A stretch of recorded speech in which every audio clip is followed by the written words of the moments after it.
Several lawmakers are pressing for the passage of a measure that would require congressional approval for further military action against Iran. One of them is California Democratic Congressman Mike Levin, who joins me now. Congressman, great to see you. Thanks for being here.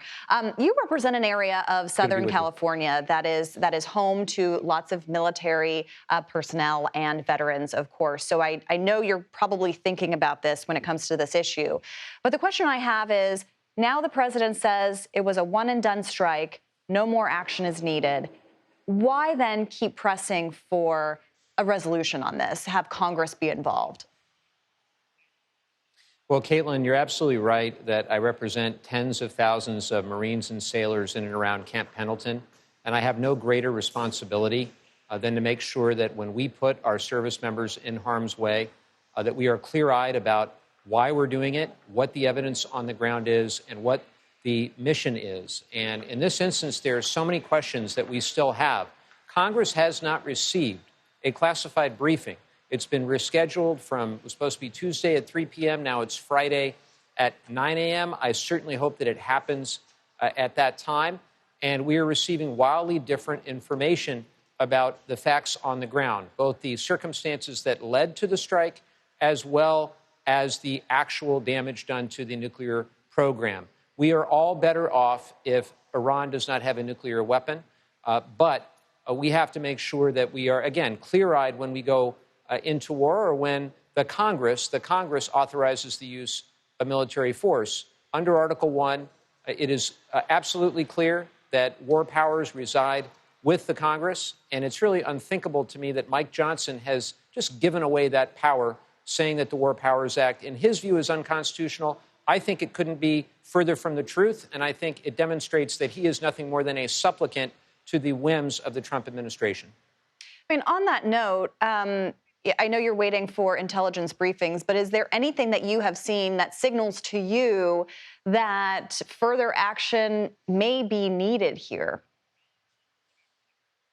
Well, I cannot share what I have seen with regard to classified information, but what I can tell you is that I have unanswered questions that we are now seeing, obviously, the public reporting around the damage that was actually done to the Iranian nuclear program, whether it was set back a few months or several years, as the president has stated. That's really important because if, in fact, the Iranians still have the capacity to be able to reconstitute a nuclear program quickly, those are facts that we need to know, particularly when the president is talking about allowing Iranian oil to go to China, for example. The administration has not consulted with Congress. They have not briefed Congress.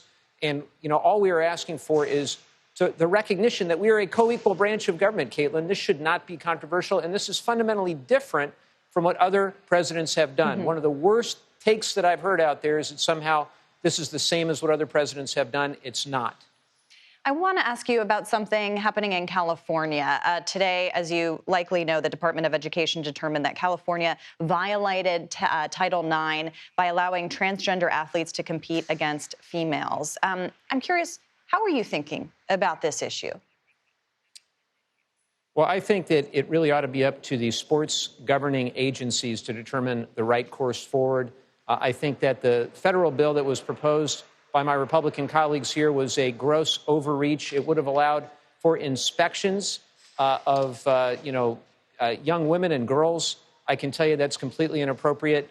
I would leave this to the sports governing authorities. And in general, I think there is an attack by this administration on the state of California and really on public education generally. I can tell you I'm very proud to have two kids that go to our public schools in California. I'm going to do everything I can to stand up for our public schools and also for kids. Let us not forget that right now this administration is proposing tearing food and health care away to literally millions of children and families across the country. I hope everybody remembers that as well. And Congressman, since you are a Democrat, I've got to ask you about a primary that happened last night on the total opposite side of the country. Notwithstanding, are you taking any lessons from that primary, given that someone like Andrew Cuomo was defeated and the most, progressive voice won in that primary so far, it seems? Well, we've been talking a lot about this today, what lessons can be learned. I think for me, the biggest is affordability.